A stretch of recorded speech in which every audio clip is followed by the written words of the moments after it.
So let's talk about fee collections. In the last videos, we described how fees are recorded, how to set up your fee payment system so that students can of every class can know the fees that are particularly assigned to them. So in this section we are using this example of a senior class school fees, which is fees payment that are particular to SS1, SS2, and SS3 students. So let's look at how to record fees. So in EduManager, there are two ways to record fees. There is the automated way of recording fees, and then there is manual way of fee collection. So in the automated way of recording fees or automated fee collection, students or parents of these students can actually pay from the comfort of their homes. They can pay by either by bank transfer, credit card, POS, whichever means, but the payment will be automatically collected and sent to the school's bank account within 24 hours. Now, let's talk about manual fee collection. In the next video, we'll talk about the automated fee collection. In manual fee collection, this is an instance where a parent brings the money to school or gives it to the school account officer or bursar to actually record on behalf of the students. What we are trying to eliminate in EduManager is that there is no need for paper and pen transactions. The system is fully ready to manage all your fees, no matter the type of fees it is.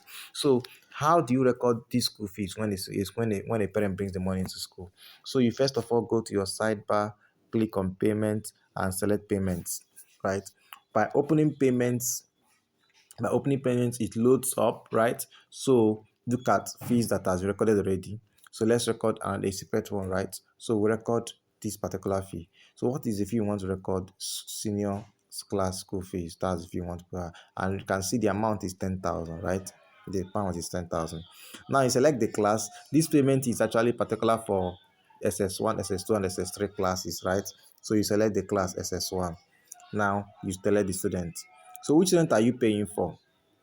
Now we are paying for these students. Let's say student 5. That's the student we are paying for. Student 5. How much are we paying? Let's say we are paying 7,000. Now let's say the parent did not bring the full money. He paid 7,000. Now EduManager is well structured enough to be able to allow for partial payment, and it will always indicate how much this student has paid. So let's say this student pays 5,000 naira today, and the system records 5,000 naira. So let's submit. It loads up and records 5,000 naira for the 7,000 naira for the student. Look at it. The student is here. The amount the student pays 7,000, right?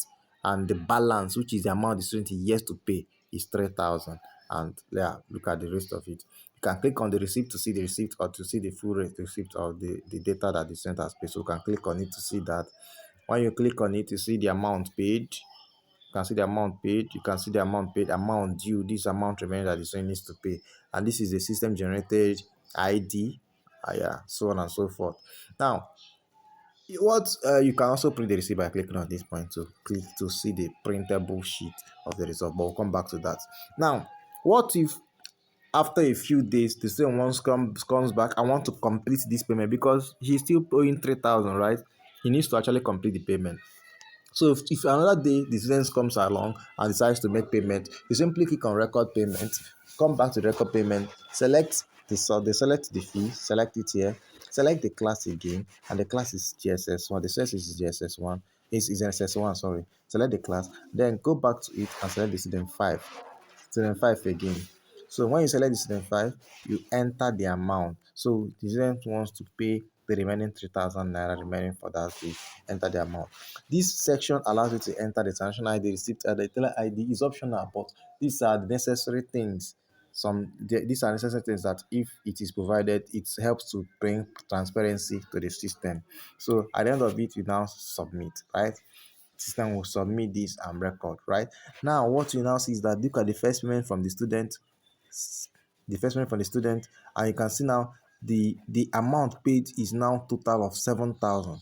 The student paid initial 3,000 naira and another 7,000 naira, completing the payment. So when you now click to view the full detail, you can now see that student paid 7,000 initially and now paid 3,000 naira later on, and bring the total payment to 10,000 naira full payment.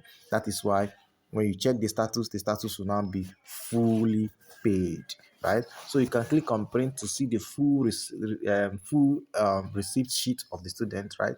This is the printable receipt that you can actually give the parent of the student. It contains everything: the payment amount it paid, the student paid, how they paid, and every single thing that has to do with it, right?